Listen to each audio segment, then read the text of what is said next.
আমরা আজকে মোহাম্মদপুর থানার যে হত্যাকাণ্ড নিয়ে আলোচনা করব। সেটি ঘটেছিল গত 16 তারিখ দিবাগত রাতে।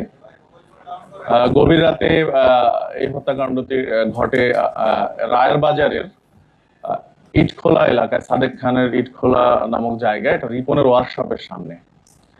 তো এখানে ঘটনাটি ঘটার পর তাৎক্ষণিক পুলিশ সেখানে গিয়ে ভিকটিমকে উদ্ধার পূর্বক হাসপাতালে প্রেরণ করে। পরবর্তীতে এই ভিকটিম মারা যায়। তো এই ঘটনাটি ঘটার পরপরই আমাদের মোহাম্মদপুর থানা পুলিশ, আমাদের ঊর্ধ্বতন জোনাল এসসি, এডিসি সকলে মিলে এই ঘটনাটি ডিটেক্ট করার জন্য তারা চেষ্টা শুরু করে। তো প্রথমে তথ্য প্রযুক্তির সহায়তায় আমরা আসামিদের শনাক্তের চেষ্টা করি।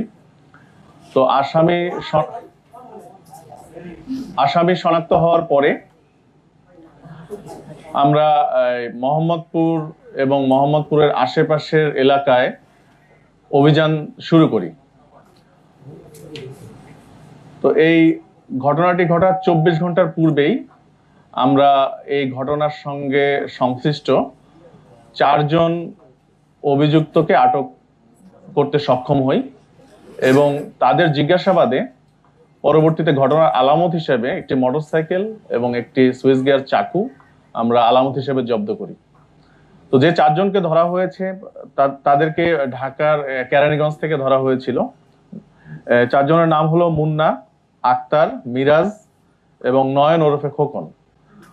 তো আসামিদের জিজ্ঞাসাবাদে আমরা যতটুকু প্রাথমিকভাবে জেনেছি যে এই আক্তার এবং এই আমাদের যে ভিকটিম আসাদুল ওরফে লম্বু আসাদ, তাদের মধ্যে একটি মারামারির ঘটনা ঘটে বেশ কিছুদিন পূর্বে, যেটির প্রেক্ষিতে আক্তার লম্বু আসাদকে আসামি করে একটি মামলা করে।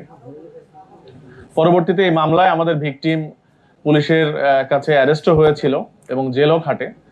পরে কিছুদিন আগে জামিনে মুক্তি পেয়ে এই ভিকটিম বের হয়ে আসার পরে এই ঘটনার রেশ ধরে সেই সাথে এই আক্তারের সাথে আগের টাকা পয়সা সংক্রান্ত একটি বিরোধও তার ছিল। তো এই দুইটি কারণে আক্তার প্রতিশোধ স্বরূপ এই আমাদের যে ভিকটিম লম্বু আসাদ, তাকে তারই বন্ধুদের সহযোগিতায় এই ঘটনাস্থল, যেটি এর আগেও বলেছি, রায়ের বাজার সাদেক খানের ইটখোলা এলাকায় রিপনের ওয়ার্কশপের সামনে গভীর রাতে তার বন্ধু মাধ্যমে ডেকে পাঠানোর পরে তার বন্ধুর সঙ্গে একসঙ্গে এখানে আসার পরে অতর্কিত হামলার শিকার হয় এবং বেশ কয়েকটি ছুরিকাঘাত তাকে করা হয় এবং ইট দিয়েও তাকে আঘাত করা হয়। তো এখানে এই 4 জনের বাহিরেও আমরা আরো কয়েকজনের নাম পেয়েছি, তদন্তের স্বার্থে এখন আমরা বলছি না। তাদের ধরার জন্য আমরা অভিযান অব্যাহত রেখেছি। আশা করছি অচিরেই বাকি আসামিদের আইনের আওতায় আনতে সক্ষম হব। তো এই ঘটনায় এই ভিকটিমের বোন, চাচাতো বোন বাদী হয়ে একটি মামলা করেছে। এই আসামিদের কিছুক্ষণের মধ্যে আমরা বিজ্ঞ আদালতে সোপর্দ করব এবং রিমান্ডের প্রেয়ারও আমরা করেছি।